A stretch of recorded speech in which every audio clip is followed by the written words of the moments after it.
오늘 우리에게 주신 하나님의 말씀은 사도행전 21장 17절에서 20절 상반절까지입니다. 예루살렘에 이르니 형제들이 우리를 기꺼이 영접하거늘 그 이튿날 바울이 우리와 함께 야고보에게로 들어가니 장로들도 다 있더라. 바울이 문안하고 하나님이 자기의 사역으로 말미암아 이방 가운데서 하신 일을 낱낱이 말하니 그들이 듣고 하나님께 영광을 돌리고 아멘. 우리가 지난 2주 동안 함께 살펴보았던 것처럼 사도행전 15장 이후에 약 10년 만에 예루살렘에서 야고보를 다시 만난 바울은 야고보와 재회의 기쁨을 나누었습니다. 그리고 바울은 야고보와 예루살렘 장로들에게 자신의 2차 전도 여행과 3차 전도 여행 중에 하나님께서 이방인들에게 행하신 일들에 대해 낱낱이 간증했습니다.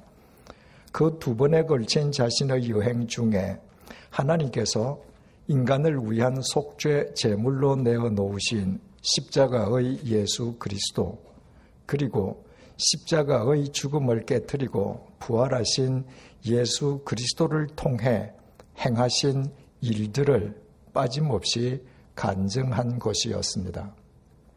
약 10년에 걸쳐서 이루어졌던 바울의 2차 전도 여행, 3차 전도 여행은 어느 특정한 지역, 한 지역에만 국한되어 있지 않았습니다.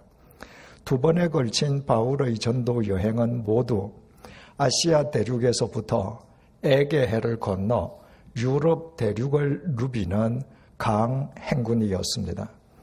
2차 전도 여행은 아시아 대륙과 유럽 대륙에 걸쳐서 21개 도시를 방문하는 총 거리 5,000km에 달하는 여행이었습니다. 바울의 3차 전도 여행은 양 대륙에 걸쳐서 24개 도시를 방문하고 그가 걷거나 배를 타고 거쳤던 거리는 총 6,000km에 이르렀습니다.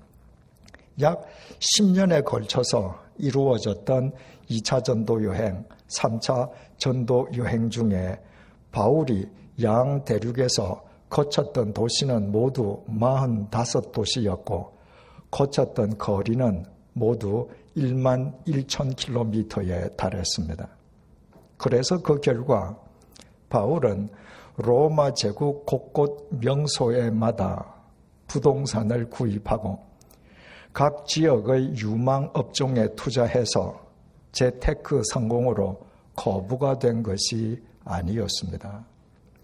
각 지역의 유지들과 인적 네트워크를 형성해서 자기 성공을 위한 발판을 확립하거나 세속적인 명예를 획득했던 것도 아니었습니다. 때로는 억울하게 매질당하고 때로는 감옥에 투옥당하고 때로는 망망대해에서 조난당하면서 매 순간마다 목숨을 걸어야만 했던 바울은 여전히 가난했고 지병에 시달렸던 그의 육체는 이미 인생 말년에 접어들어 노쇠하고 병약하기만 했습니다. 철저하게 세속적인 관점으로만 따져볼 때 바울이 그 긴 전도 여행을 통해서 현실적으로 얻은 것은 아무것도 없었습니다. 사도행전 15장에서 바울이 이미 야고보에게 설명했던 것처럼 바울의 1차 전도 여행은 13개 도시를 방문하고 총 2,300km를 누비는 여행이었습니다. 그러므로 바울의 1차, 2차, 3차 전도 여행을 총망라하면 약 12년에서 13년에 걸쳐 이루어진 그 세 번의 전도 여행 기간 동안에 바울은 아시아 대륙과 유럽 대륙, 양 대륙에서 총 58개 도시를 방문하고 13,300km를 누비고 다녔습니다. 그로 인해서 바울은 젊음을 잃었고 건강을 잃었고 이 세상에서 출세할 수 있었던 모든 기회와 가능성을 다 잃었습니다. 바울이 그 전도 여행을 통해서 얻은 것이 있기는커녕 바울은 이런 것밖에 없었습니다. 하지만 바울은 자기 자신에게 관심을 두지 않았습니다. 바울의 관심은 오직 십자가의 예수 그리스도, 죽음을 깨뜨리고 부활하신 예수 그리스도에게만 있었습니다. 그리고 바울의 전도 여행 중에 하나님께서 예수 그리스도를 통해서 어떤 일을 행하셨는지에 대해서는 이미 우리가 상세하게 알고 있습니다. 오늘의 본문 20절 상반절의 증언입니다. 그들이 듣고 하나님께 영광을 돌리고 야고보와 예루살렘의 장로들이 바울의 간증을 경청했습니다. 그리고 마침내 바울의 간증이 끝났습니다. 이럴 경우 우리라면 어떻게 하겠습니까? 온갖 역경 속에서 만난을 뚫고 성공적으로 전도 사역을 완수하고 돌아온 바울에게 무엇보다도 먼저 찬사의 덕담부터 건네지 않겠습니까? 정말 수고 많았다고, 대단한 사역이었다고, 당신이 참 자랑스럽다고, 이렇게 저마다 한마디씩 찬사의 덕담을 건네미 마땅하지 않겠습니까?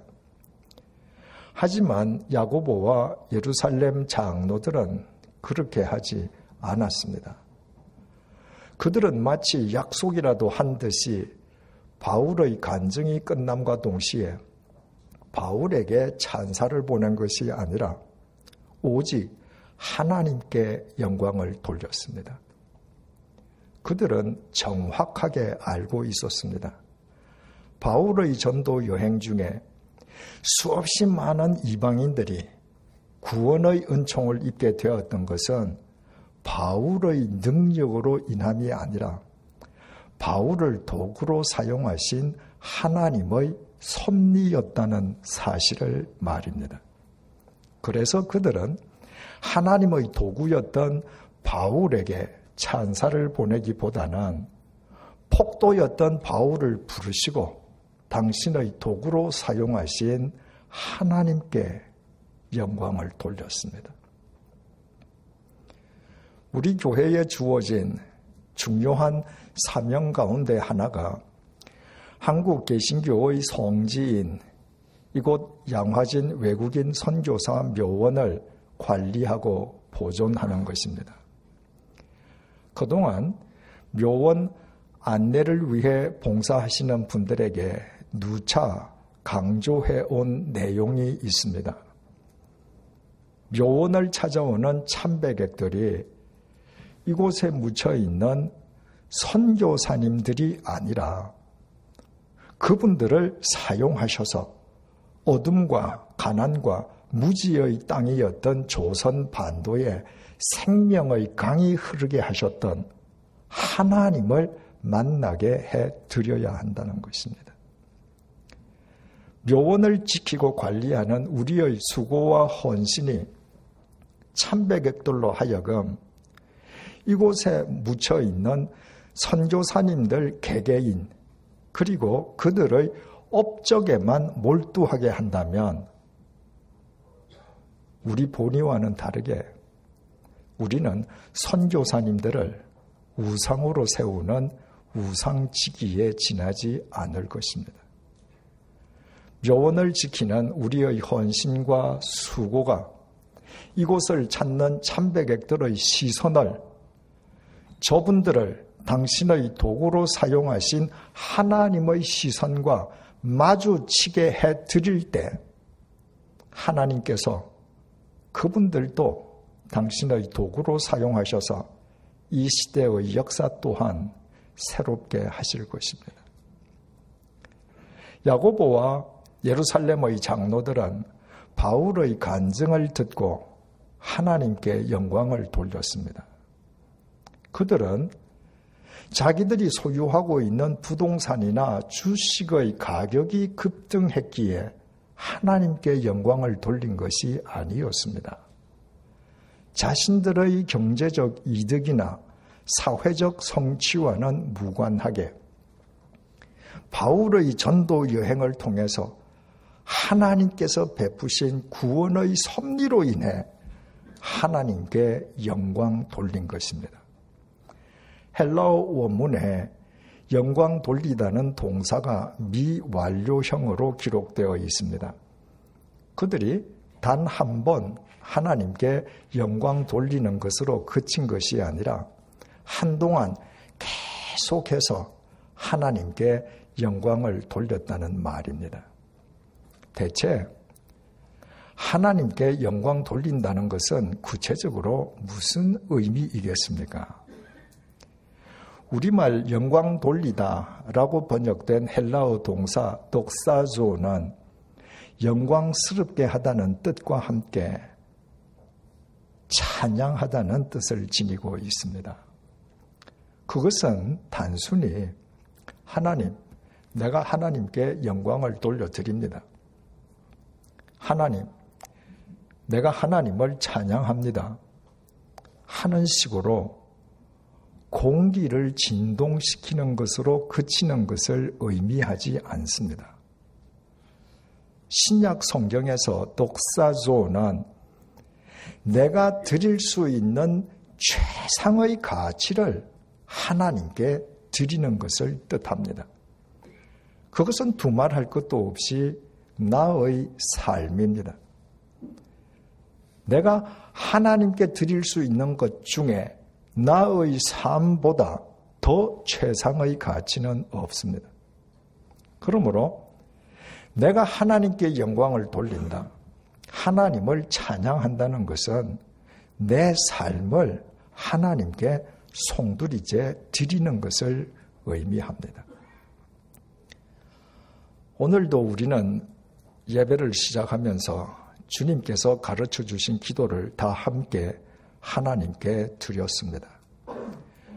그 중요한 기도는 이렇게 시작합니다. 하늘에 계신 우리 아버지여, 이름이 거룩히 여김을 받으시오며. 우리가 매번 주님의 기도를 드릴 때마다 우리는 하나님 아버지의 이름이 거룩히 여김을 받으시기를 간구하는 것입니다. 대체 어떻게 해야 이 혼탁한 세상 속에서 하나님의 이름이 거룩히 여김을 받으시게 할 수 있는 것입니까? 그리스도인들이 모두 세상을 향해 한 목소리로 하나님께서는 거룩하시다고 소리쳐 외치면 되는 것입니까? 우리를 구원해 주신 하나님의 거룩하심에 따라 우리가 거룩한 삶을 사는 것입니다. 그때 세상 사람들은 자신들과 구별된 우리의 거룩한 삶을 보고 우리를 불러내신 하나님께서 거룩하신 분이심을 알게 됩니다. 그러므로 우리가 주님의 기도를 통해 하늘에 계신 우리 아버지여, 이름이 거룩히 여김을 받으시오며 라고 기도하는 것은 우리가 하나님의 거룩하심을 쫓아서 거룩한 삶을 살아가겠다는 결단이자 다짐인 것입니다. 하나님께 영광 돌린다, 하나님께 찬양 드린다 라는 것도 이와 똑 마찬가지입니다.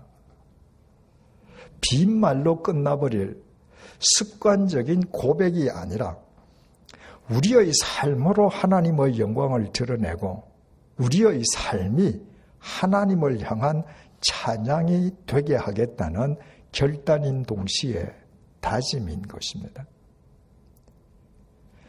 예수님께서 잡히시기 전에 제자들과 마지막 만찬을 가지셨습니다.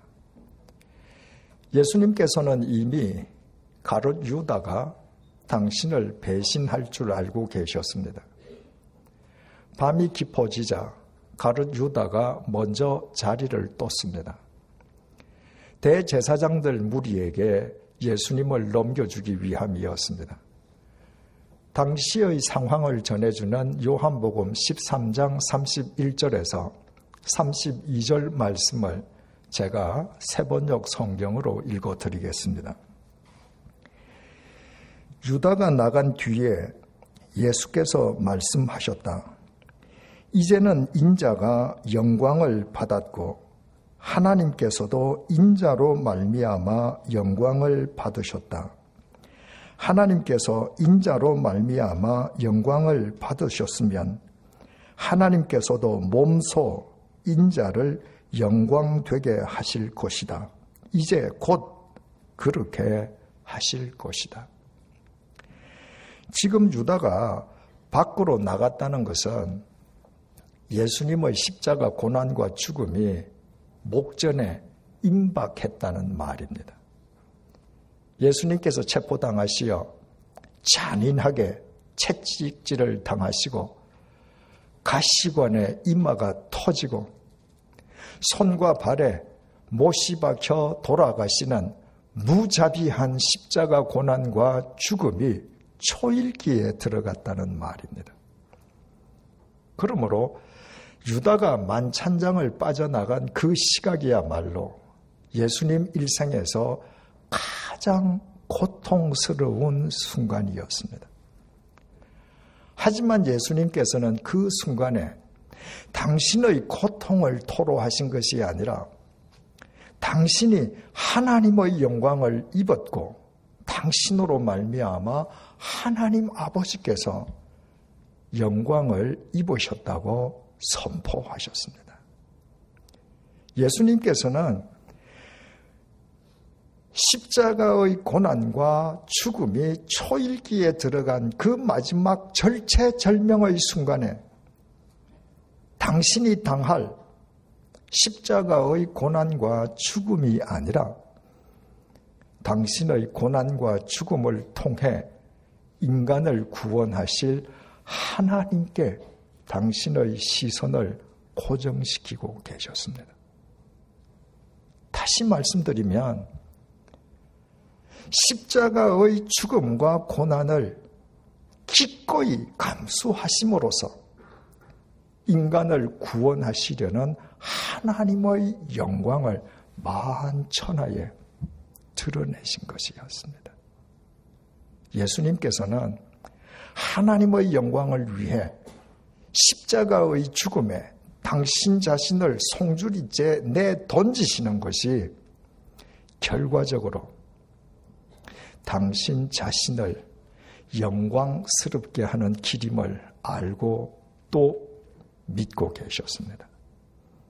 그리고 우리가 지난 시간에 확인한 것처럼 과연 예수님께서 믿으셨던 대로 하나님 아버지께서는 죽음의 한가운데에 시신으로 누워있는 예수님을 영원히 일으켜 세우심으로 당신의 영광으로 당신의 독생자도 영광스럽게 해주셨습니다.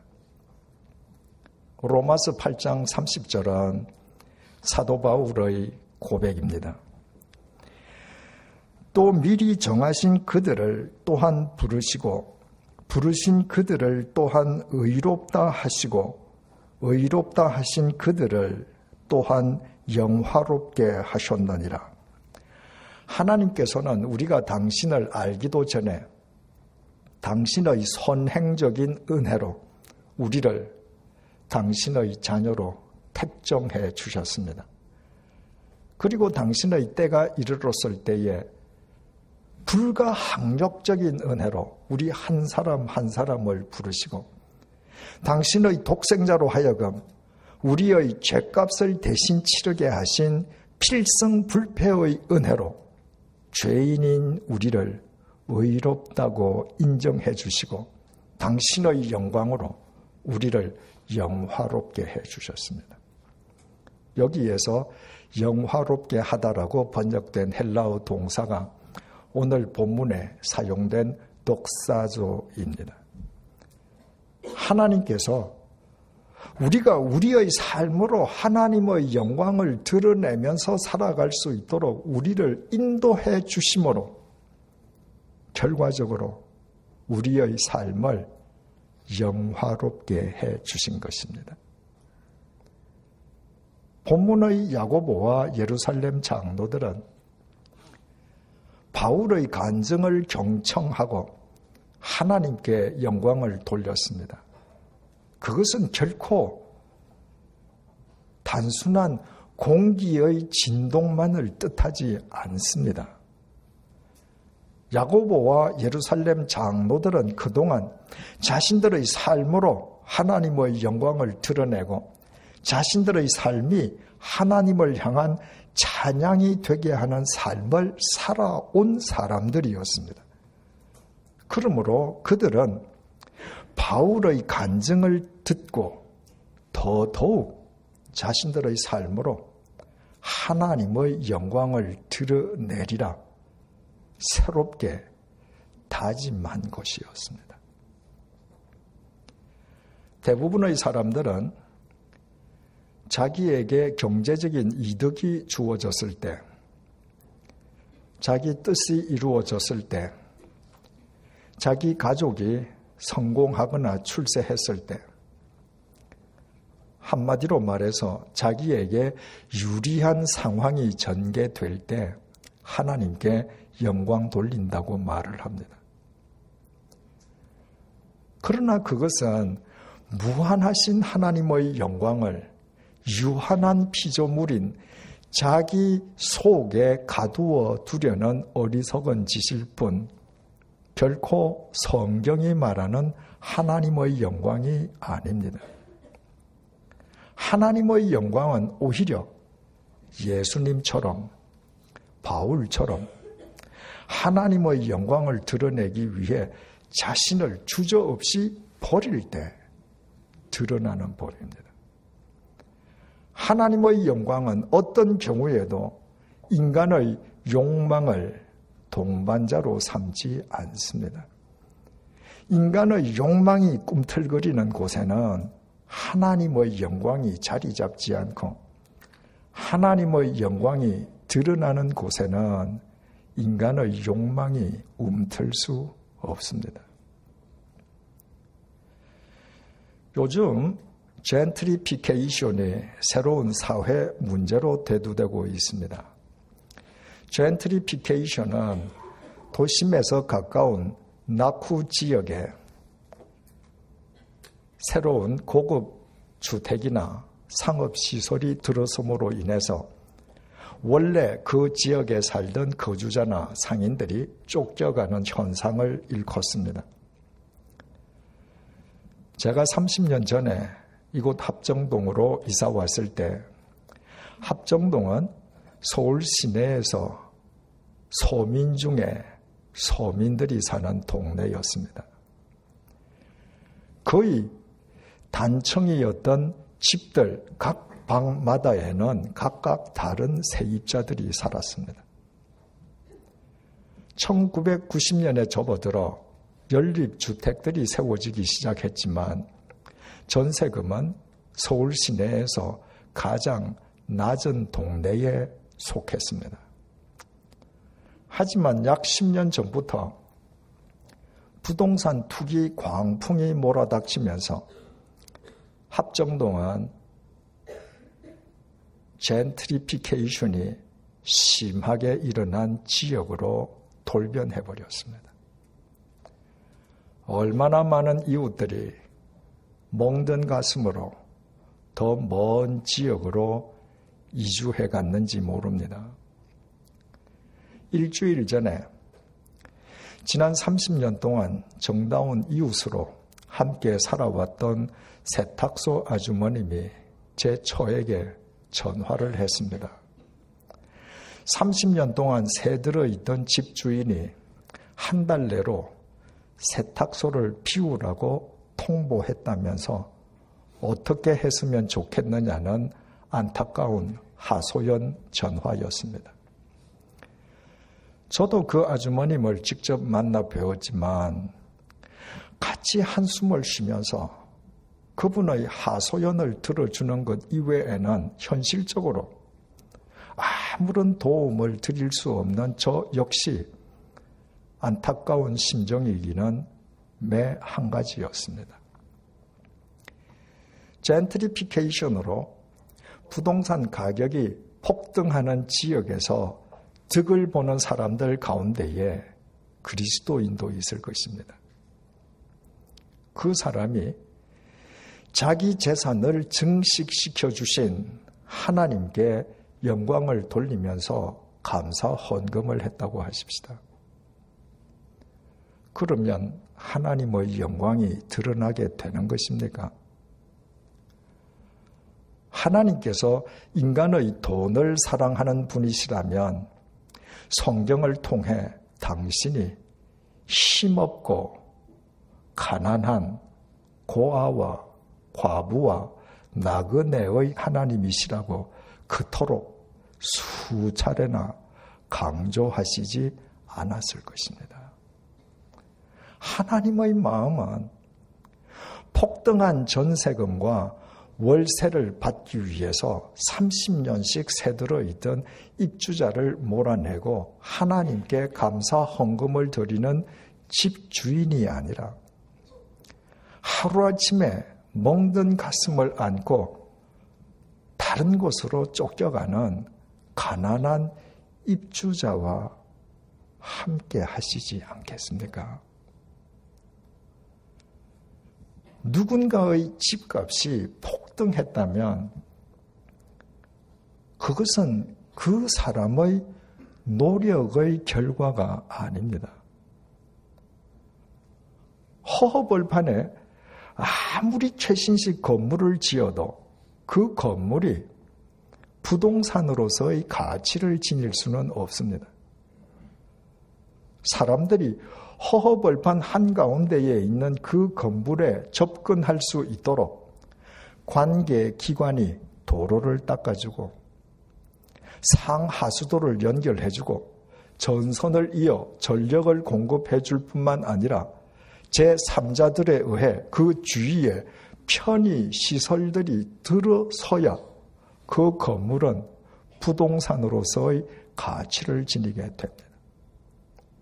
누군가의 집값이 폭등하는 것도 이처럼 그 집주인의 노력과는 무관하게 집 앞으로 도로가 새로 났다거나 인근에 빌딩이나 편의시설이 들어서는 것과 같은 개발이 이루어졌기 때문입니다. 자기는 가만히 앉아 있었는데 국민의 세금과 다른 사람의 수고로 자기 집값이 오른 것입니다.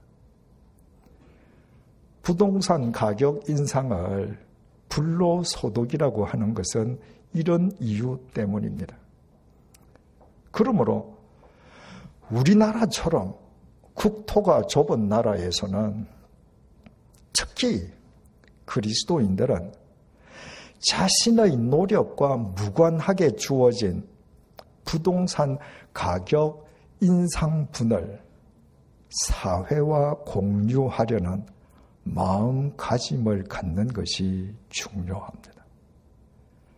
이 좁은 국토에서 부동산 투기를 방치해서 집 없는 사람은 영영 집을 살 수 없게 하는 것은 옛날 지주와 소장농 시절로 되돌아가는 것과 같다는 한 청년의 말은 제 마음속에 사라지지 않는 메아리로 남아 있습니다.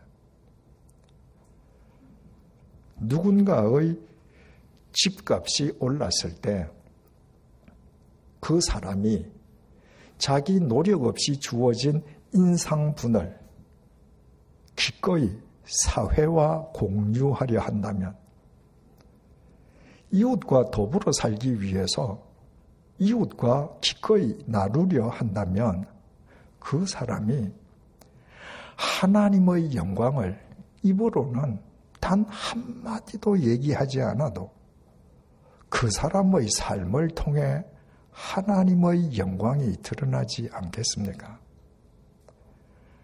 하나님께서 그런 사람의 삶을 뭇 사람의 사랑과 존경을 받게끔 이 땅에서부터 영화롭게 해주시지 않겠습니까? 우리는 오늘날 돈이 하나님인 시대에 살고 있습니다. 돈 앞에서는 피도 눈물도 없습니다. 그리스도인들마저도 하나님의 자리에 돈을 모셔두고 살아갑니다. 예배당 안에서도 예배당 밖에서도 하나님의 영광을 보기 어려운 시대입니다. 그러나 사랑하는 교우 여러분, 우리가 주님으로 믿는 예수님을 똑바로 쳐다보십시오. 예수님은 하나님의 영광을 위해서 당신 자신을 십자가의 죽음에 송두리째 던지셨습니다. 그래서 그것으로 모든 것이 끝나버렸습니까?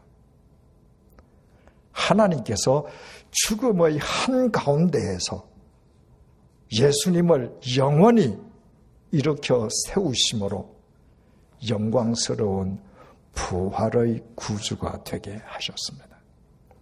바울은 하나님의 영광을 위해서 젊음도 건강도 세상에서 출세할 수 있었던 기회도 가능성도 모두 잃었습니다. 그것으로 끝이었습니까?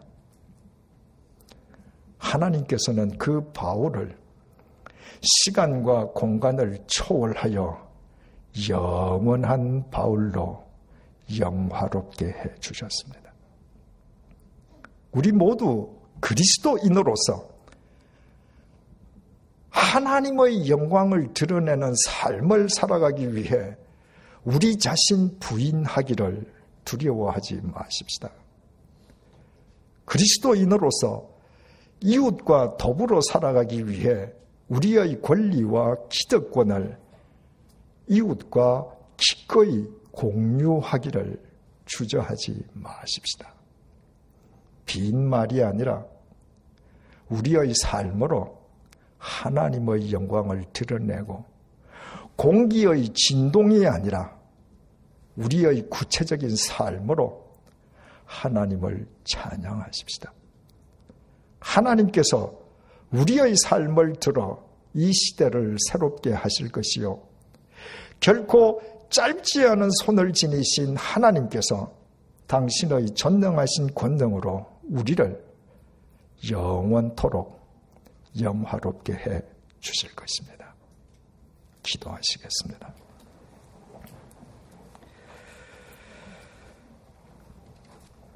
그동안 빈 말로만 하나님께 영광을 돌려온 나의 삶은 하나님의 말씀과 괴리된 채 오히려 하나님의 영광을 가려왔습니다. 그동안 공기의 진동으로만 하나님을 찬양하려 했기에 예배당 울타리도 넘지 못한 나의 찬양은 세상 노래보다 더 무기력했습니다. 그동안 하늘에 계신 우리 아버지여, 이름이 거룩히 여김을 받으시오며 라는 주님의 기도를 마치 주문처럼 습관적으로만 암송해온 나의 삶은 거룩하기는커녕 세상 사람들과 전혀 구별되지 않았습니다.